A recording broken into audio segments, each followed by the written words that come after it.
I guess I could go live. It is 8:30. We'll see how many people join. Looks like Jeff's already here.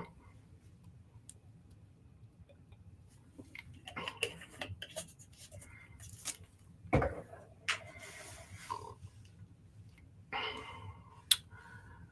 few people are chiming in.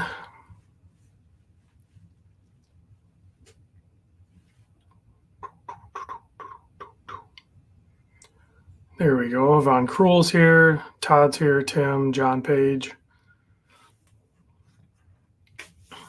Mr. Klein is joining. Yeah. As people are rolling in. Chris, YZ80's here. Tennessee Mike, Paul, Floridian. All the comments just popped up all at once. Nate Dogg, Tim's here. Jeremy, Ginger Down Under, Coleman. Yeah, Bean Boy. All the regulars are chiming in. Appreciate it. Yeah, I decided to do a live, so Chris didn't have to go underneath the desk. Doug's here. Thanks for joining. Mitch Maddock. Will Carey's even joining. Dr. Bob's Nightmares joining. Thanks for joining. Larry C is here. Hopefully you guys are enjoying the Monday afternoon for most. Yeah, should be Monday afternoon for everybody.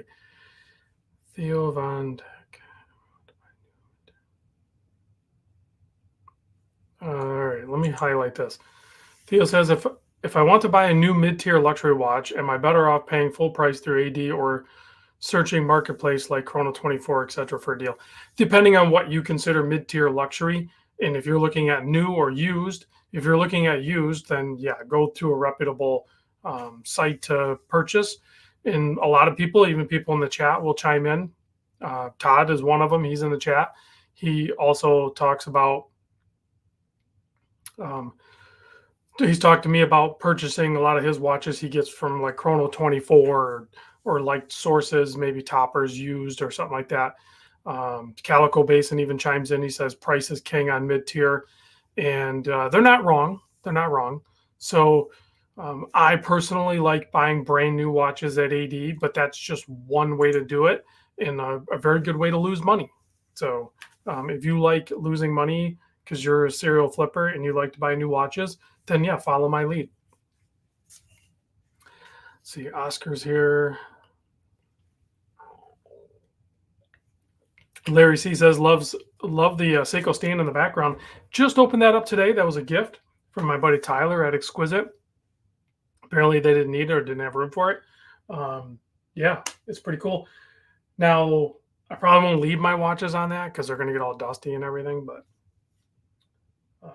yeah, pretty cool, fun little thing to have. Just like the G-Shock one that I got a long time ago from Mimo. So looks like Dane here is here, #1 troll killer. Mitch says Joma and WatchMax. So yeah, Joma, WatchMax.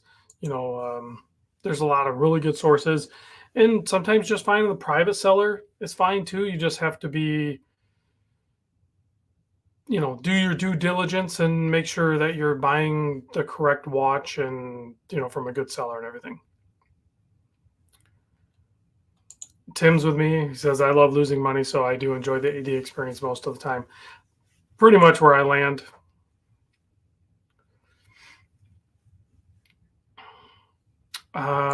Todd says I won't ever buy from WatchMax again. Very bad experience once. Now everybody has those stories. If you do enough digging, you do enough research, there are going to be stories of issues. I've even heard of issues with Chrono 24 with the way they kind of hold your money. I think Calico had. Yeah, Calico likes Joma. But I think Calico had an issue once with Chrono 24. A seller on there, he paid, but what do they hold the money in escrow essentially, and then the buyer or the seller rather did like a bait and switch and didn't have the watch that he had bought. So then offered him like a different watch, and he's like, "No, I wanted that watch. Give me my money back." Well, it took a week or two for the money to go back in his account. So there's problems with all methods pretty much. I don't think your luck will run out with Joma. I think Joma's. I don't buy from Joma, but I'm not opposed to buying from Joma. Well, let me back up. I have actually bought quite a few things from Joma shop. I don't just traditionally buy a lot of watches that way. Dane says Chrono 24 escrow is a great protection, slow or not.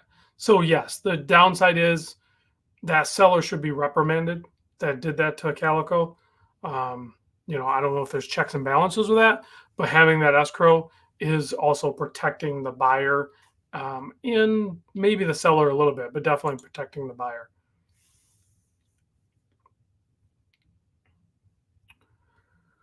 Yeah. So most people are saying Chrono 24 and Joma's all good.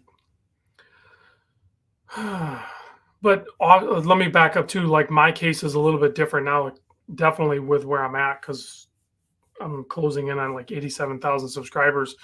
I have the ability to leverage some of that from whether I'm buying a watch, not always, but when I'm buying a watch from an authorized dealer that I work with, I've negotiated terms of that purchase. So, me buying at authorized dealer is probably going to be a little bit different than you guys buying at our authorized dealer.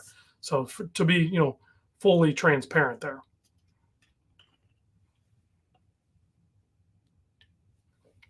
I got a little dry throat. Sorry, guys. But like this watch here I picked up. I just recorded the unboxing on, but this is a first, I don't even remember what it's called. I can't read it. I'm blind. This is called a first stage shoal deep. I think they're loosely associated with second hour watch, if I'm not mistaken. But I bought this full retail on their website. I still do buy occasionally watches. Yeah, Paul, thank you. I actually name dropped you, Paul, in the unboxing, but I still do buy watches at full retail. Definitely stuff like that because it was, I think, around $300 shipped, something like that. Well, there you go. See, and then there's the ability to do that. A lot of people, maybe don't understand the Discord group or being part of a group, not just my group, but a part of a group, is you can do exactly what Mitch just mentioned. You can leverage the power of that group to resolve issues or negotiate terms of purchase or anything like that. So that is definitely power in numbers sort of thing. And if you're in my group, I'll back you up too. So that's happened many times. I've done it for people, and I would continue to do it for people. So Tennessee Mike says Saltzman's was great. Yeah, Saltzman's, Exquisite, Mimos, Trifecta, all the ones that I work with on a regular basis are all solid. And if you ever had an issue, they will resolve it. Or if you're having difficulties with it, you could reach out to me and I can, try to assist. I don't work at any of them. I just work with them. Doug says, I'm going to be in Chicago in October. Any good watch accessory shops to check out? There definitely is in Chicago. I'm not super intimate with the dealers. And there's James and Son. They have a couple locations in and around Chicago. There's Oak and Oscar, but you need to reach out with them probably to set something up if you're going to go visit them. That would be a really cool visit if you're interested in pursuing that. I wouldn't waste their time and they won't waste your time. But if you're interested in exploring an Oak and Oscar branded watch, that's a pretty cool option. And like I said, James and Son, and then there's an Omega boutique right on Michigan Ave as well.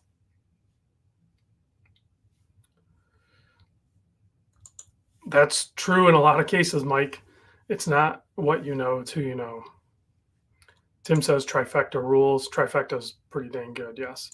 And Dane, oh yes, love Exquisite. Just bought 2 Seiko from Tyler. He's great. Yeah, I was texting Tyler earlier. Told him thank you. I just opened up that Seiko stand, but I get so many watches sent in from Exquisite, and I honestly don't know that I could off the top of my head tell you how many watches I've bought from Exquisite. or any of the authorized dealers I work with. I've bought quite a few.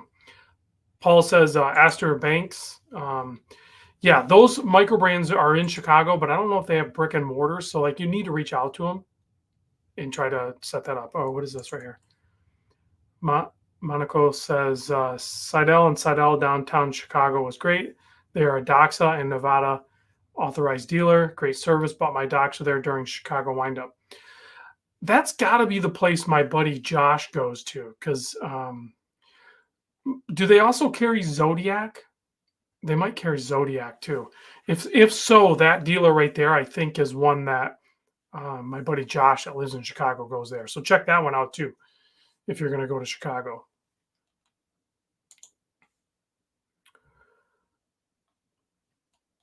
Yeah, pretty much you can go to any of the ADs that I work with on a regular basis, and you can either contact them directly and leverage that, or if you're purchasing online, I might be variances in the discount code, but typically if you type in random, just the word random, it might offer up a discount. I can't remember if I've used that on all of them, but there is that potential.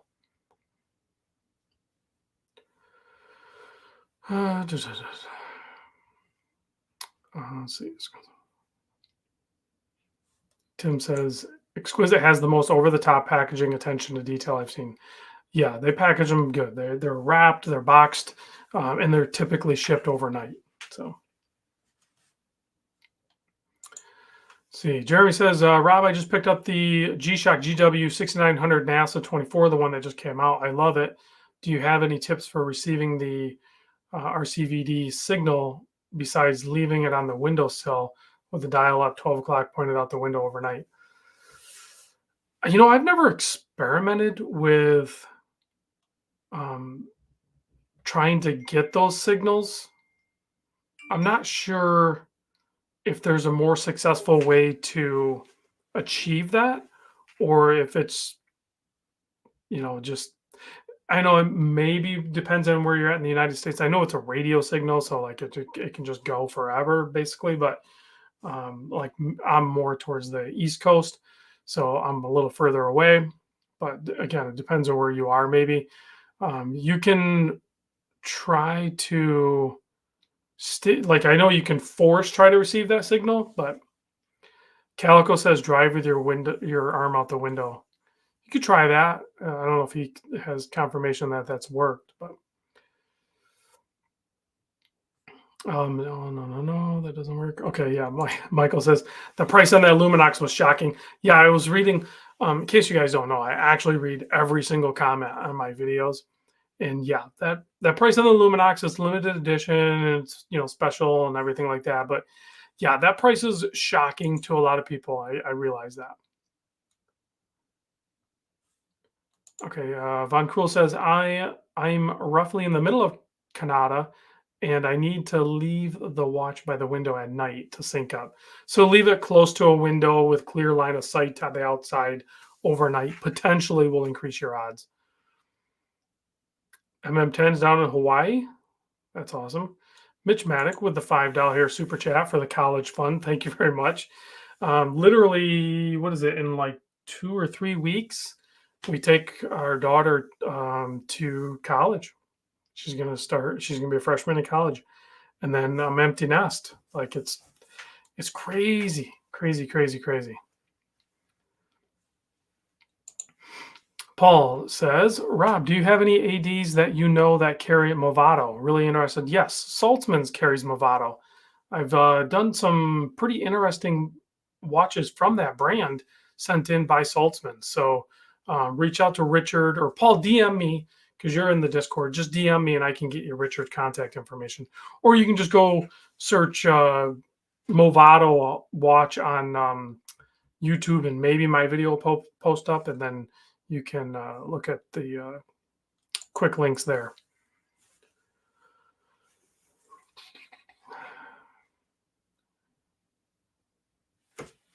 Yeah, I'm kind of with Von Krull. I don't really count on the radio signal too much anymore. But with my G-Shocks. I don't even really check to see if they receive them or not, and I don't connect any of the Bluetooth ones to my mobile device either. I just kind of set it and let it go. And my watch typically never sees, even my solar watches. I don't really take them outside very much unless I'm wearing them, and I haven't had any problems with them. So, not a hater of Movado, but they are still at Kmart. That is not accurate. That is not accurate. John, I'd have to go back and look. I think if there's a very new tag Aqua Racer, then probably no. But I will, because Saltzman's will send it in. Dr. Bob says, if I force the signal, it never works. If I leave it on top of the barbecue overnight, it never fails. So you got to leave your watch out on the grill, assuming the grill hasn't been used in a while so you don't melt it. Apparently, Dr. Bob says, leave it out overnight. Don't even leave it in the house. Actually put it outside.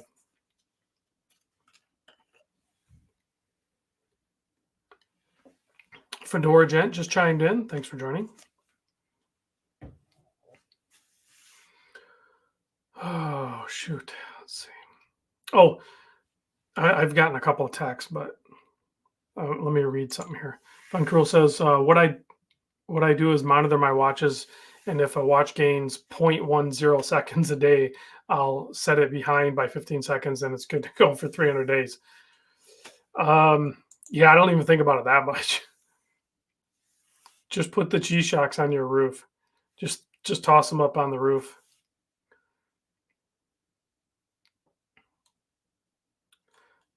Tennessee Mike, thanks for jumping in there. Appreciate it.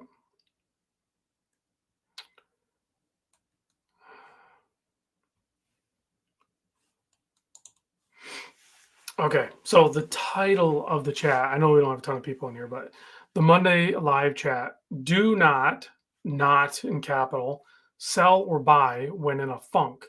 I don't know about you guys, but I've been feeling like I'm in a bit of a watch funk right now. I sold off a lot of watches and just kind of set the money aside.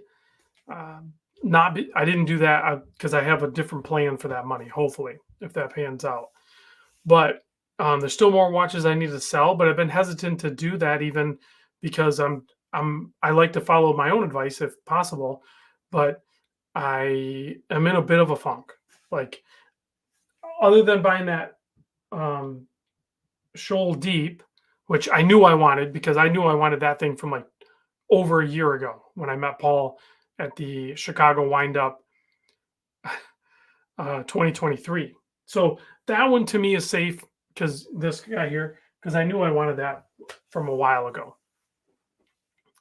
But other than that, I'm not really buying or selling any watches right now. Now I am looking, I'm curious, but it would be a rebuy of something, and I'm just hesitant to even do a rebuy right now because I want another Seiko. I know that, but I don't know if there's a current model Seiko that is going to do it for me. I think there is, but I'm not 100% sure. I don't think I really gave the one I'm trying to think of, rebuying enough time when the first time I bought it. So I'm just waiting. It's not like a crazy special model or anything. Even if it were to be discontinued, I'd still be able to get it. It's no big deal. So I'm no problem. Just delayed gratification on that thing. And no, I'm not going to start buying knives. There's, man, what is Dane saying? The SSC 947. Is that the new Pogue style one? That one's going to get sent in for video, but no, I'm not doing King Seiko. When I think Seiko, let me clear this up real quick. When I think Seiko, I need diver, offset crown, and white or orange dial, typically. That's pretty much it. So that really limits me with the Seiko lineup. Let's see. John says, I'm definitely in a funk. I want something new, but I don't know. I've always wanted the Submariner, but I don't think I feel the value for the price. Yeah, and I definitely wouldn't like purchase a sub. Well, a sub is probably still a safe buy, but I don't know that I'd buy a sub if you're in a funk. I wouldn't spend a whole lot of money if you're in a funk. That's for sure. There's yeah, I'm trying to read some comments. I'm navigating these waters. I don't have like solid advice. So if you came here for solid advice, other than I just strongly believe you should not sell or buy when you're in a funk. Like how do you know when you're out of that funk? Well, I think you'll know. But before you get out of it, um, I think you need to do it outside of the watch hobby because the watch hobby didn't cause your funk and it's not going to cure your funk. Your funk is from something else. So that is for sure. Oscar says Doxa 200 versus 300. I don't know what you mean by 200. If it's the new smaller 200 that looks like the 300, then I personally go with the 300. That one's just too small for me. If you're talking the sub 200, that is the one with the crazy deep lighter lugs versus a 300, I think they both can coexist. I think they're both awesome, but the 300 is going to be the more iconic of the two. I missed a lot of comments.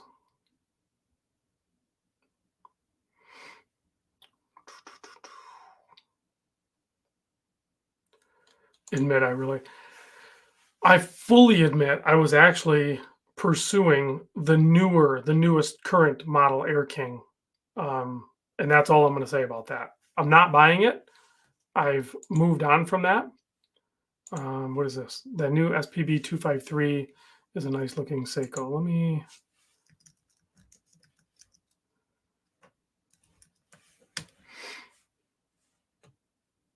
Okay, so that's just the. Actually, I've done a video on it. So if I share my screen, Mitch is talking about that watch, which is a really cool watch, but it doesn't. I do like that watch, don't get me wrong, but it just doesn't meet the criteria that I would have for purchasing a Seiko watch. Tim says, I will leave a watch in a browser tab for several days when I'm on the fence, and often I change my mind before buying it. The ones I keep wanting usually get bought eventually. Yeah, I've done that. I have been in searches. I used to do back in the day if there was a watch I was like really committed to or something I was really committed to and I wanted to definitely pursue and purchase, then I would actually put the best picture I could find of that watch as a screensaver on my phone. And oftentimes when I did that, I would end up with that watch like very quickly. So I don't do that anymore because like it was every time I did it, it basically came to fruition. Like so I don't do that because I would rather do the tab thing and think about it more.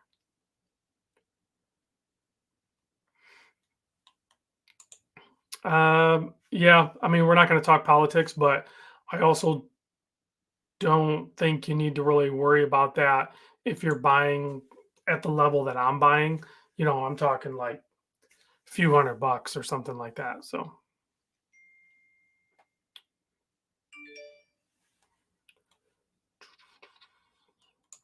Chris says, I wanted that Super Ocean Heritage for 2.5 years and finally pulled the trigger. It took a while. Yeah, and that's just, yeah, delayed gratification.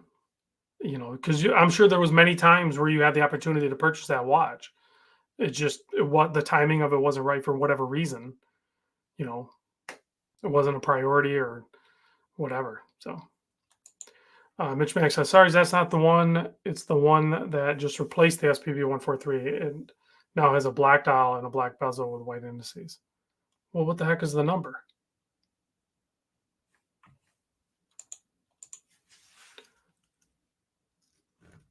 You said it's not the 143.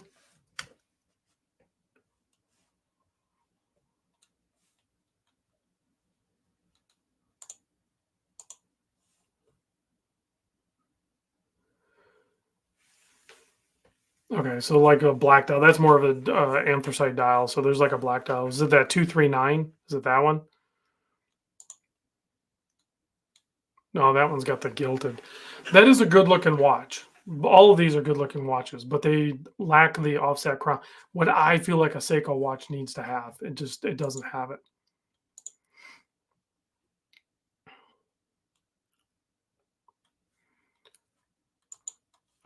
Ernest, unfortunately, right now we're not doing open enrollment in the Discord. It's an annual thing, so I don't plan to open that up, assuming there's even any room. But in November, I'll do it for the 2025 membership. So, um, yeah, unfortunately, we're not taking on new members right now. Sorry. Let's see. Doug says definitely a regional thing here, but have to consider shipping time during hurricane season on the Gulf Coast. All I need is a hurricane screwing up delivery services. Yeah, that and probably not exactly how we get a lot of our watches.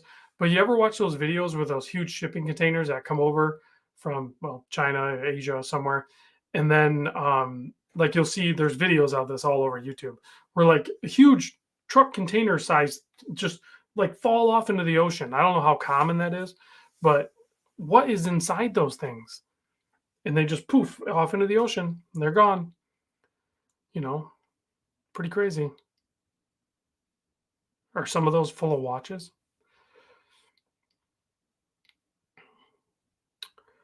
Uh, yeah, ginger. Wouldn't the hurricane actually? The hurricane could work in your favor. No.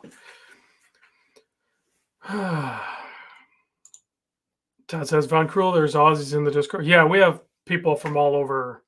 We got a couple of people in Paris, two or three people in Australia. We got some Canadians. The only issue that happens with foreign members outside the USA members in the Discord is it's nearly impossible for them to participate in the tours, the watch tours.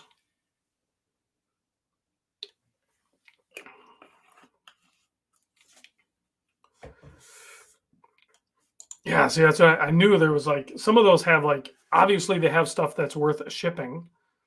So, um, yeah, like a whole freaking container full of Jordan sneakers.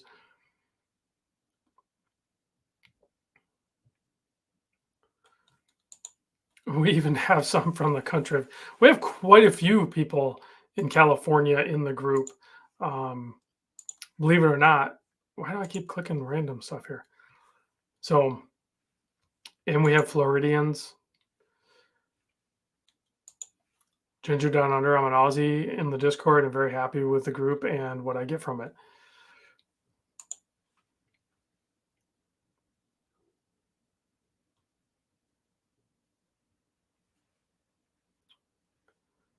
I'm trying to read some comments. Indiana, you guys are all chiming off where you're from.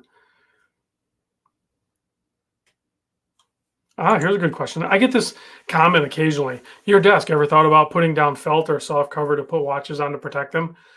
I mean, I could, and sometimes I do, depending on the watch. But you got to remember, like my desktop, this is pine, which is really soft, and then this portion of the desk has a water-based urethane on it, which is also very soft. As far as I know, this desktop has never scratched a watch. And when I set them on there, they're set down gently. So like, sure, when I pick it up, it might move a little bit, and the potential to get scratched is there, but um, I mean, that could happen to anything. So yeah, in the same thing, like I'm not going to wear gloves when I do videos. Um, I'm probably not going to put down anything on my desk. I occasionally will, depending on the watch, how crazy polished it is or something like that. I might set it down on one of the cloths or something. That's about it.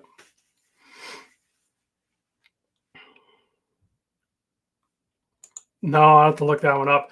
I did in one of the videos I was watching, they said it is illegal, like for the things that wash up on the shore, it's illegal to like take that because technically it belongs to the company. Like just because it got lost at ocean, they still own it, even if it's discovered later. So you're supposed to turn it into the authorities. That's pretty crazy.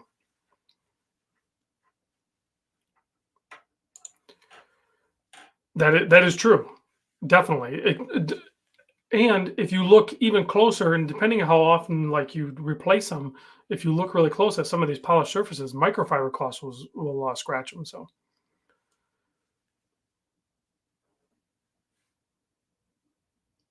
I know I missed some comments here, guys. Sorry. Teddy says, I will attest. I bought 2 watches off Random Rob, and his watches come immaculate. Keep doing whatever you're doing. Yeah. And if I do scratch a watch, I'm very upfront with it or something like that. I don't scratch any of the watches sent in by the authorized dealers. So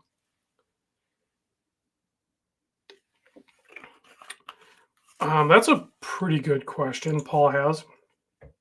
How often do you wash or clean your watches? Actually, right before I started this video, I was cleaning off a watch, but it wasn't my grind that was on it. It was sent to me that way. Oftentimes, watches that are sent in to me, I have to clean. But this one I've been wearing, so I haven't had a chance to really wash it. I'll wipe it down. Typically, I wipe it down every night or whatever. But like completely washing it is, depending on how bad it is, usually a good, just thorough, like microfiber cleaning of it is enough for me. But I don't wash them unless they need to be washed, essentially.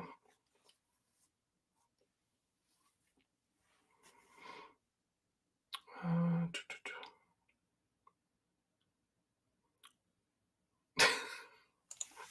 That's funny. Let's see. Mitch says, my MacBooks are #1 scratch offender. I buy those protective skins to put around the trackpad deck.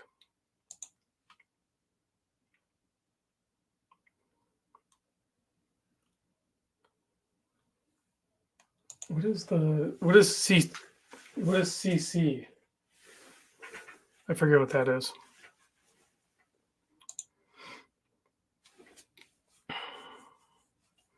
When is the next? That's another good question. I've had quite a few people want to send me some stuff, and I've been hesitant to even take it in. But I did notice I do have a few watches I need to sell. It's just a few watches. Oh, Cape Cod cloth. Thank you. So as of now, I don't have a Sunday Fun Day scheduled. Like I said, I got a lot going on. It's now the end of July, so we're going to get into August. Probably won't do a Sunday Fun Day until the end of August or maybe September.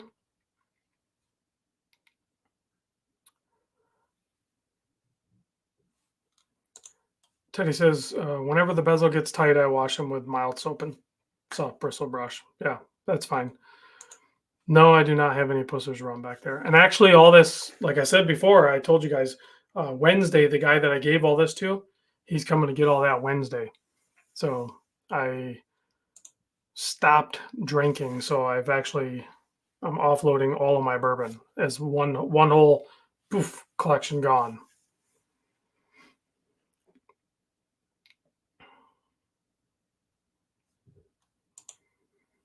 I probably could.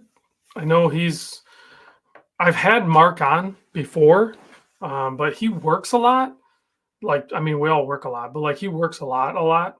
And I think when I had him on, it was pretty late, and I think he was kind of tired or something. So um, I don't know if that'll happen or not. I knew a while ago I had mentioned that I was going to have more guests on, and I haven't made it a priority. So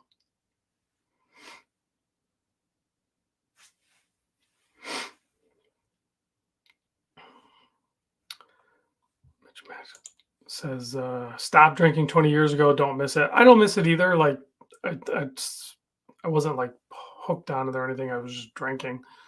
Um, I'm not going to say I quit.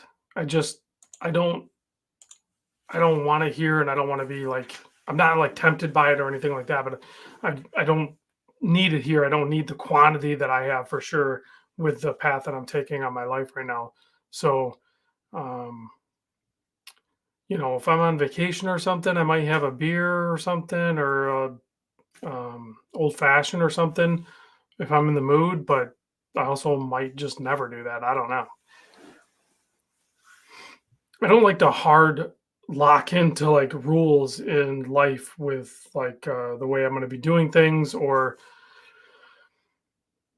um, yeah, I just kind of like to just do whatever the hell I want to do.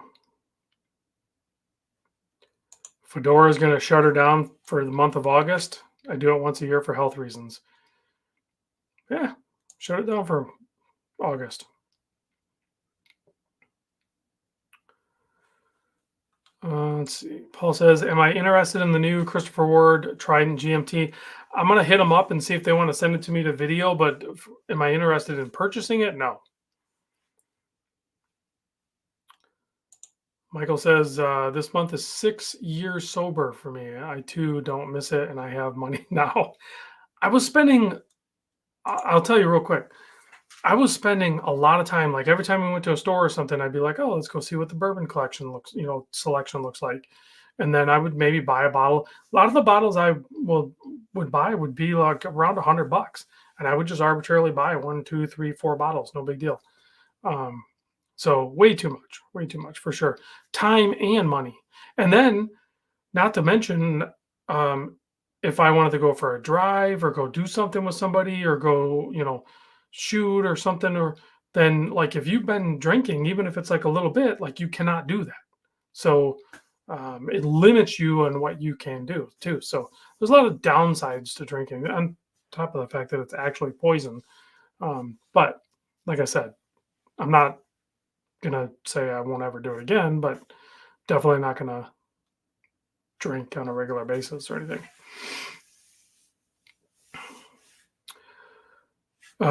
And then there's that too. So Tim says 2.5 years sober, but junk food, comfort food is still my kryptonite. That's also, I've been doing one meal a day, and basically like today, I had some mahi mahi that was left over a little bit of rice and some homemade coleslaw. That was my dinner. So um, yeah, one meal a day, and it's pretty small meal. I don't know how many calories that is, but certainly no more than like 1,200 calories, probably less than that. So, um, yeah, doing some big changes, and then I also realized too, with doing the one meal a day, I didn't realize how much time in my day was spent on like planning, like, all right, what am I gonna have for breakfast? What am I gonna have for lunch? What am I now, like if I go to one meal a day and I pretty much either just eat leftovers or I'll just throw something together real quick. It's very simple, and it's just fuel for the tank. It's not really food like I traditionally was eating food.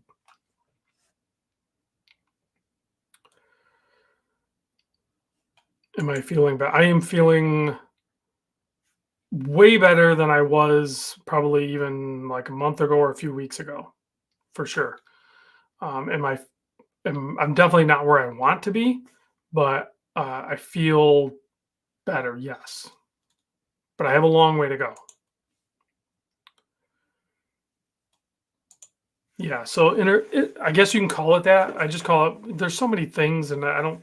I just want something that's sustainable. I haven't been hungry.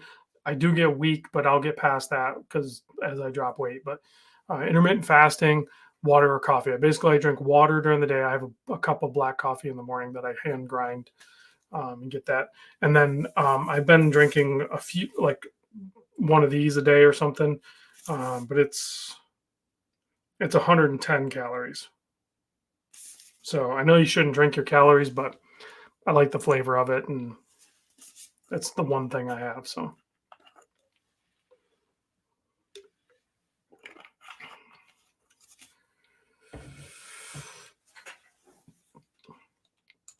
fun fact there, Mitch Maddock used to own a cigar shop, just had lung CT today, haven't smoked in years, but cardio CT scan picked up a less than 4 millimeter spot last year. Well, hopefully that doesn't turn into anything, and hopefully you can just um, keep an eye on it.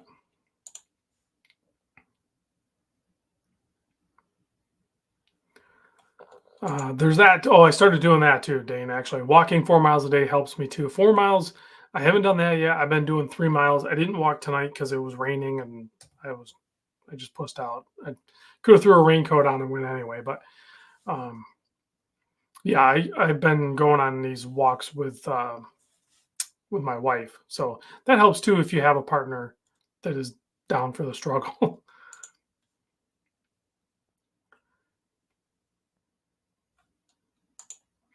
Yeah, I know there's a lot of cigar smokers in the watch world. Every time I go to like have a meetup or whatever like that, that's a topic for sure. Hello, Evan.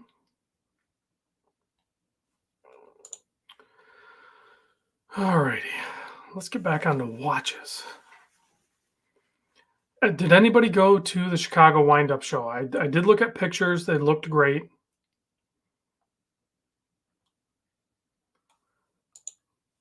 I've been out biking a lot this year. I got the bikes out and got them all prepped, cleaned, aired up the tires and everything, and I haven't taken them for a ride yet. Same thing with the kayaks. I need to get the kayaks out.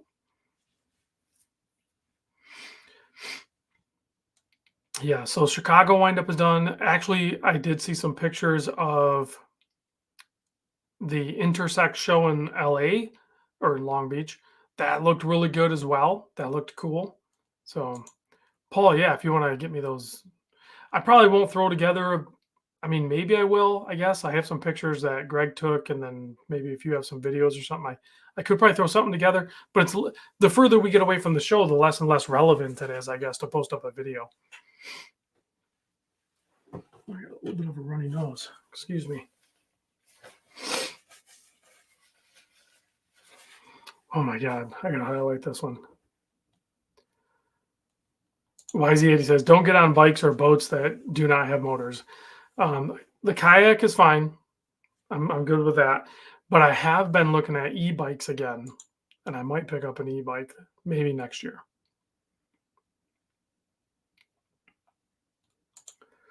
That's an expensive bike.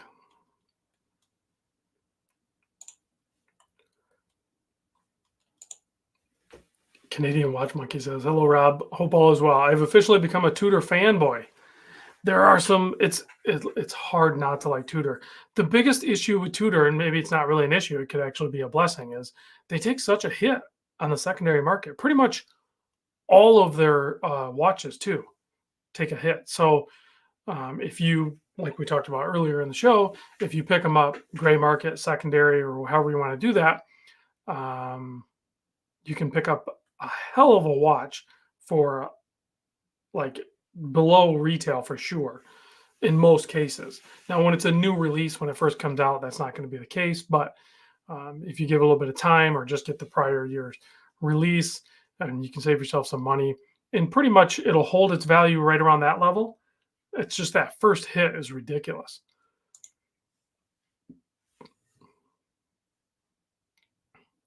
Yeah, I have a hard time with treadmills and stationary bikes. I have to go. Like I have to have destination. So yes, the Intersect show is great for the micro brands. The wind up shows are great.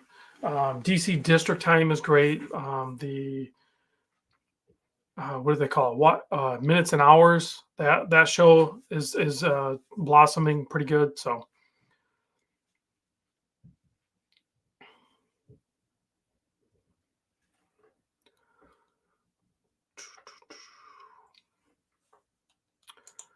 the next show that I'm thinking about is Wind Up New York, and that's in October.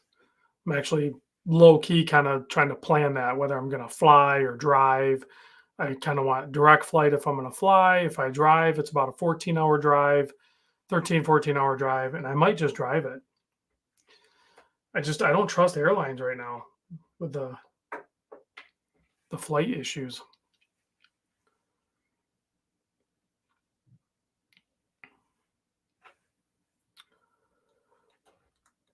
Mike says there's a Tudor Pelion flippers for $3,300. It's a pretty good deal.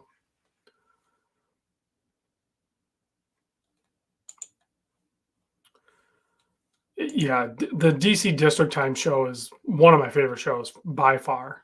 I like these new venues that Worn and Wound is doing with the Wind Up Watch Fair, but they're huge.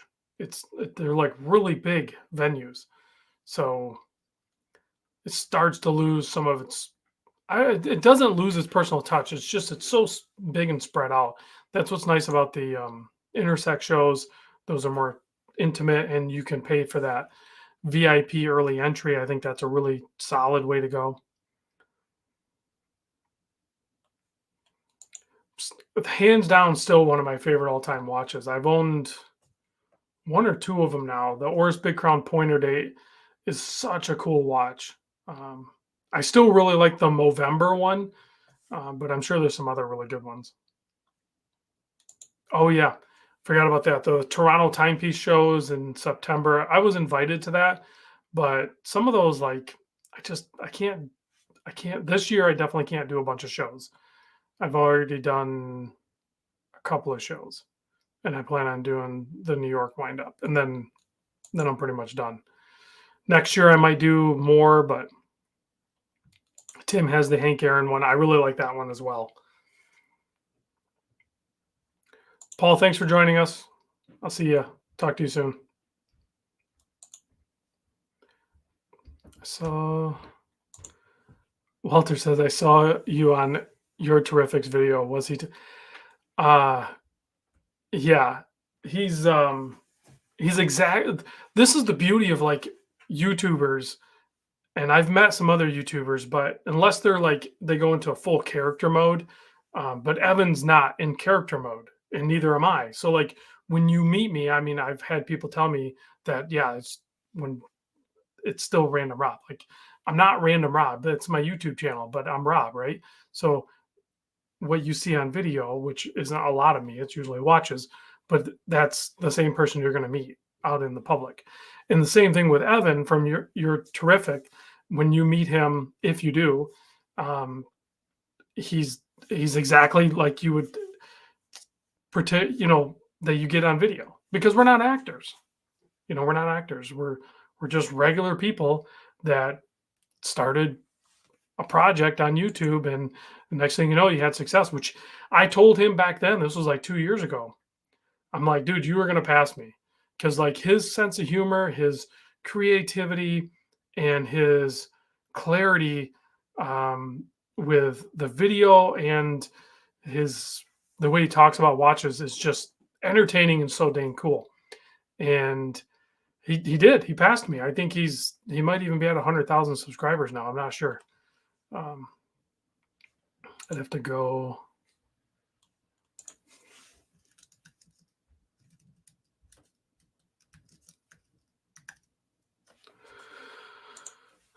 What is he at? Oh, he's close. He's at 93,800 subscribers. So, yes, he's very witty and funny. I love his sense of humor. And he was super cool. Dr. Bob and I met one time. It was in San Francisco at their old venue. So 2 years ago, 3 years ago, something like that. 2 years ago, I think. And yeah, clearly I'm AI. Dr. Bob's is AI as well. So, oh yeah. Well, thank you. I appreciate it. I mean, I assumed you resonated with my channel for some reason because you're here in the live stream. So, but yeah, I appreciate it.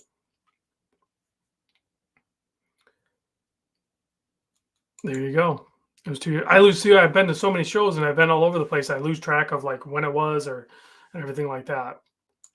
And then ever since then, when I met Dr. Bob, I every time I go out there, I like look for him. Like I legit thought I would run into him when I was in San Francisco this last time, and I didn't see him. So I tend to, when I meet people, like at a show, when I go back the next year, I kind of like have my peripheral vision on, and I'm always kind of looking to spot these people.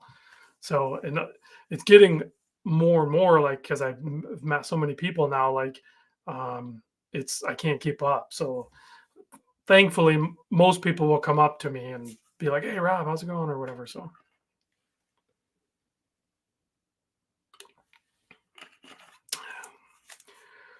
Ginger Down Under. Thank you. I appreciate it. I don't know if that's true. I'm definitely the most prolific or the one with the most tenacity. So next year. Cool. I will hope I'll see you there next year. I do really enjoy my San Francisco trips. Um, I'm not doing the Mimos this year, like unofficially. Officially, I'm not doing that this year. Maybe next year. But I do hope to go to the San Francisco wind up. So what is this? Did you watch Teddy B's hot takes vid? Would be interesting to hear your comments on Lume, not that important, or accuracy, etc. Maybe I'll go watch that. And I mean, I could probably make a video covering some of those things. I will say this: even if I were to cover those things today, I'm like with Todd. Like right now, I feel like Loom is overrated. But if you would have got me like 4 or 5 years ago, Loom was one of the most critical components of a watch, mostly because I did a lot of work at night and I really counted on that Loom. So it all depends on your perspective on what is important in a watch for you personally. I got to read this. Let's see. Rob is one of the handful of YouTuber influencers that are honest. The one thing I just don't get with Rob is his fetish for all things orange. Everyone keeps saying I like orange too. I don't even know where you guys are getting this from. Okay, serious question. Walter says, how do you decide to pull the trigger on a $3,500 G-Shock? I love G-Shock and I'm drawn to them, but I just haven't been able to pull the trigger on the more expensive ones. The great thing with G-Shock, just like Seiko, you kind of don't need to do that to get a similar experience. For example, I have the Bling Master. You can get those things for like used $300 all the way up to $500-600, something like that.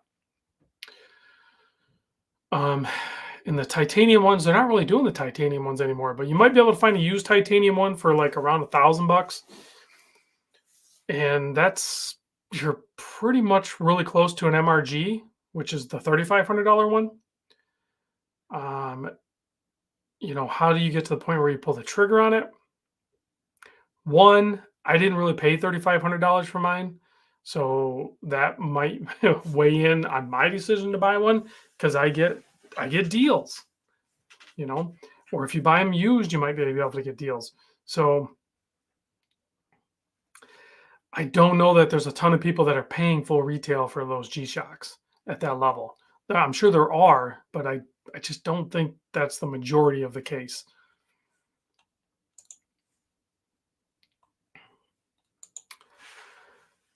Forbidden Colossus. Does a $500 microbrand give you as much satisfaction as a $5,000 Tudor or other splendid watch? 100%. It absolutely does. Now, to be fair, it's not a blanket statement, so you can't say that in general terms. So what you have to take into account is I own some watches that are less than $500 that I get way more excited about than I do over the majority of the $5,000 watches. But there are some $5,000 watches that also light my fire. You know what I'm saying? So it's not the price point that fires me up, it's the particular watch that fires me up. But yes, I mean, if you're going to break it down and just put a number on it, yeah, there are watches that give me the same type of excitement, level of enthusiasm at both price points.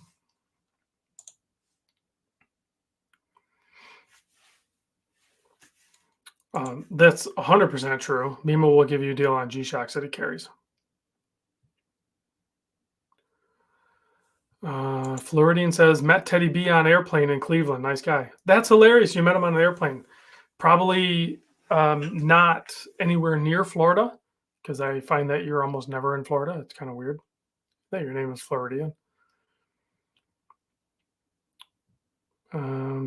Well, I can't keep up with the comments.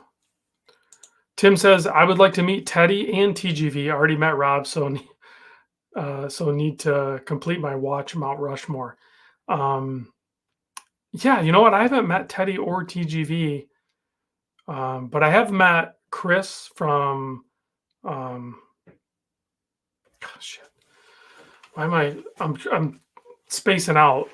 I've met some other watch YouTubers. I'll just say that.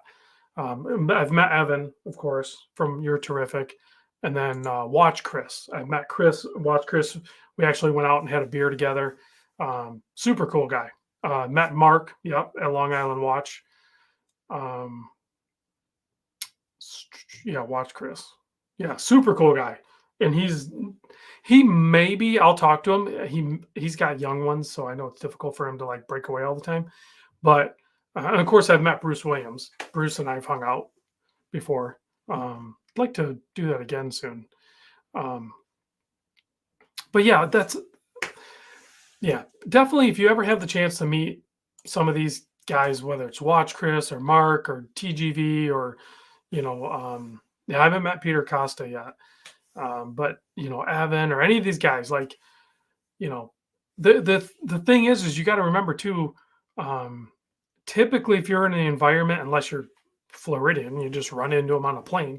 But if you're in an environment in a watch community area where some of these people are that have that produce all these videos, and we know who they are, um, you're gonna have to like go up to them and be like, "Hey, I like your videos" or whatever. Just be a person and go up to them because I've had people bad talk me on the backside and be like, "You kind of blew me off" or whatever. I'm like, "You I don't know what you're talking about, dude. You didn't like engage. Like you have to engage and have that conversation. Don't be shy, I guess." I've done a live with Watch Chris. Who was he on live with though? Because I was like the third wheel with him. I don't remember. It might have. Shit, I don't remember who it was. I.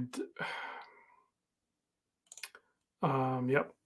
So yeah, I could probably do a live with Watch. His channel is way bigger than mine now. I could reach out to him and um, yeah, I could be on his channel or he could be on my channel. I don't know that he does lives a whole lot. Like I said, he's got little ones, so that really same thing with Bruce and even I think even Jody, I think from Just One More Watch. I think he has little ones too, if I'm not mistaken.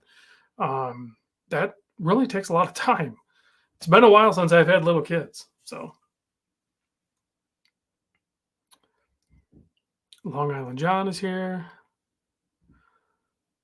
I've done a live with Dane before. He's saying I've been on live with Archie back in the day when Mark Goldberg invited me on, and I was on it. And I've said this before. It's a funny thing because I had just moved into this house. I had just built this studio, but up above was like open rafters, and the way the camera was, Archie was like, "What is above you? Like you are you in a dungeon or something?" Um, and I'm like, "No, it's just." I was like a little embarrassed that Archie was like calling me out on like my shit studio or something. So after that, I legit spent the time and money and like finished off the ceiling, put it in sound deadening, like so Archie kind of like shamed me into like doing a little bit better. He doesn't remember it, guaranteed, because he's like, I don't know, what is this guy doing here? Why did Mark bring this guy on? Oh my god, Mark, thank you for bringing that up. We the first time I that it's one of the most memorable times. It's not the first time I heard it, but we were at DC District time, and we were all drinking a little bit. We were drinking a little bit. We were having a good time. Okay, we were drinking, having a good time, tearing it up, and YZ80 bust into his impression of Archie. He won't do it all the time. He doesn't do it on command, but he'll just throw it in there occasionally when you're like, "What?" And it is freaking spot on. It is spot on. So I could probably have um a not he wouldn't be on camera Archie guest and it'd be Chris YZ80. I don't know if Archie would appreciate that or if he would think that it was yeah, Edward, he totally studio shamed me. He totally did. But it made me level up. So let me kill these lights and try to get some Lume going. I could, I mean, they don't need it because they're already pretty much good to go. But yeah, I didn't need the aluminum too much. They're Seikos. They pretty much just need like a little bit of light and they're good to go. Well, thanks for joining me, guys. Appreciate it. Believe it or not, I'm always nervous before I start these live streams. Never really know what we're going to talk about. So I pretty much rely on you guys to stimulate the conversation. So I appreciate it. And maybe I'll just have, you know what? Who cares about meeting other? We're just people. I should probably have you guys as a guest. Maybe I could have Mark on or Chris or Tennessee Mike or Todd or Mitch. I could have you guys on as guests. We could just like, you know what I mean? Like, I don't need to have these other, watch YouTube celebrities. We could just do it ourselves. All right. Thanks for watching, guys. I'll see you on the next vid.